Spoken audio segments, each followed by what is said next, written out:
மதுரை வீரன் காலத்திலிருந்தே புராண காலத்தில் மதுரை வீரன் கதையே அப்படி தான் நடந்திருக்குது. சாதி விட்டு சாதி. காத்தவராயன் கதையே அப்படி தான் நடந்திருக்குது. காத்தவராயன் ஆரியமாலா கதைன்னு நினைக்கிறேன். நிறைய கதைகள் அப்படி இருக்குது. நிறைய குலதெய்வ கதைகளை போனீங்கன்னா நிறைய சாதி விட்டு சாதி திருமணம் செஞ்சு அதனால் படுகொலை செய்யப்பட்டு அப்படி கொல்லப்பட்டவர்களையே அம்மனா வழிபடுறாங்க, இல்லைன்னா ஐயனா வழிபடுறாங்க. ஐயனார், ஐயன், இதுதான் குலதெய்வங்கள். குலதெய்வங்கள்ங்கிறது சிவன் மகாவிஷ்ணு மாதிரியான கதைகளை கொண்டது கிடையாது. நம்மோடு வாழ்ந்தவர்கள் மடிந்திருப்பார்கள், அவர்கள் நமக்கு முன்னோர்களாக பாதுகாவலர்களாக இருந்திருப்பார்கள்.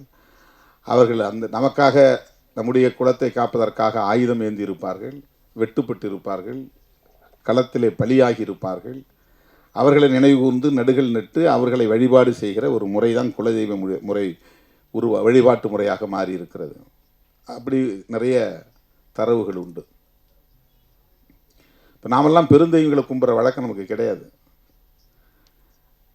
ஊருக்கெலாம் போயின்னா முனியாண்டி, கருப்புசாமி, மாயவன், இப்படி தான் சாமி. இதெல்லாம் யாருன்னா நம்முடைய முன்னோர். அவங்களுக்கு இருந்த பேர்.